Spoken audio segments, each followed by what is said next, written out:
আল্লাহর নির্দেশে হিজরত করেছেন মদিনায়। মদিনায় যাওয়ার পরে এক এক করে 90টা যুদ্ধ হয়েছে। 1 নম্বরে যুদ্ধ হয়েছে বদর। তারপরে তার পাল্টা জবাব দিয়েছেন কাফেররা উহুদের ময়দানে। এমনি করে যুদ্ধ হয়েছে, অসংখ্য যুদ্ধ করে জিহাদ করে এই কোরআন প্রতিষ্ঠিত করেছেন। এই জন্য জিহাদ করা কি? কথা বলেন, জিহাদ করা কি? সবাই বলেন, জিহাদ করা কি? জিহাদ যে করবে না সে যত বড় পীর হোক, এটা পীর নয়, পীর নামে শয়তান। কি বলেন, ঠিক কিনা? এজন্য জিহাদ, আল্লাহ সুবহানাহু ওয়া তাআলার হাবিব বলেছেন, আনা নবিয়ুল মালহামা, আমি জিহাদের নবী। সুবহানাল্লাহ। আমি কিসের নবী? জিহাদের নবী। আমার বন্ধুরা, এই জন্য কোরআনে কারীম সমাজে রাষ্ট্রে প্রতিষ্ঠিত হয়ে যদি যায়, কাফের বেঈমানদের কোনো চান্স হবে না।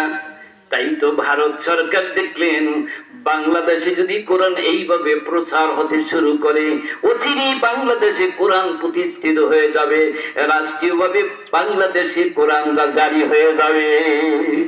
তাহলে ভারত একদিন তাদের শৃঙ্খল ভেঙে ভারত কোরআন নাজিল হয়ে যাবে। কি বলেন, ঠিক কিনা? রাষ্ট্রীয়ভাবে কোরআন প্রতিষ্ঠিত হবে ইনশাআল্লাহ। আজ হোক কাল হোক। রাসূল করিম সাল্লাল্লাহু আলাইহি ওয়াসাল্লাম বলেছেন যে সর্বশেষ সর্বপ্রথম যুদ্ধ হবে হিন্দুস্তান থেকে। আর তার নজির আমরা পাচ্ছি, ফিলিস্তিনে যুদ্ধ করতেছেন এই ভারতের ইহুদির আছে। ফিলিস্তিনি যুদ্ধকারী ভারতের ইহুদির আছে, আর তাদেরকে দুনিয়ার কেউ সাপোর্ট করেন আমেরিকা ছাড়া, কিন্তু ভারত সরকার ইহুদিদেরকে সাপোর্ট করে। প্রিয় বন্ধুরা, আমার দীর্ঘদিন পর্যন্ত কোরআনের কথা বলতে পারি নাই, আজকের আল্লাহ সুবহানাহু ওয়া তাআলা সেই পরিবেশ দিয়েছেন। কি বলেন, ঠিক কিনা? তাই তো কোরআনের কথা স্পষ্ট বলতে হবে। আল্লাহ রাব্বুল আলামিন আমার মা বোনেরা, আপনাদের মেয়েদেরকে কোরআন পড়াইবেন, কোরআন শিক্ষা দিবেন, ছাত্রদেরকে ছেলেদেরকে কোরআন শিক্ষা দিবেন। কোরআন শিক্ষা দিলে কি হয়? কোরআন যদি যার ভিতরে থাকে, ওই ব্যক্তি কোনদিন গুনার কাজ করতে পারে না।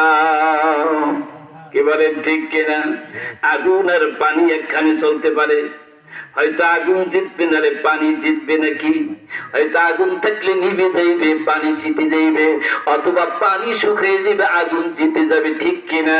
তাই তো আল্লাহর কালাম যদি কোনো বান্দা কোনো বান্দির ভিতরে থাকে, ওইখানে শয়তান চান্স পাবে না। এই জন্য কিন্তু শয়তান পরিকল্পনা করছে সমাজ থেকে কোরআন কিভাবে দূর করা যায়।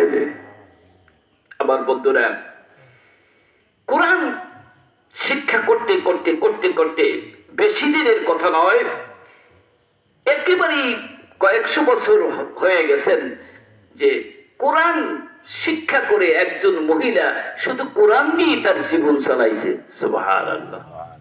দেশে যদিও রাষ্ট্রীয়ভাবে কোরআন না থাকলেও আপনার ভিতরে যদি কোরআন থাকে, ওই কোরআন দিয়ে আপনি নিজে হারাম কাজ থেকে হালাল ভাবে চলতে পারেন।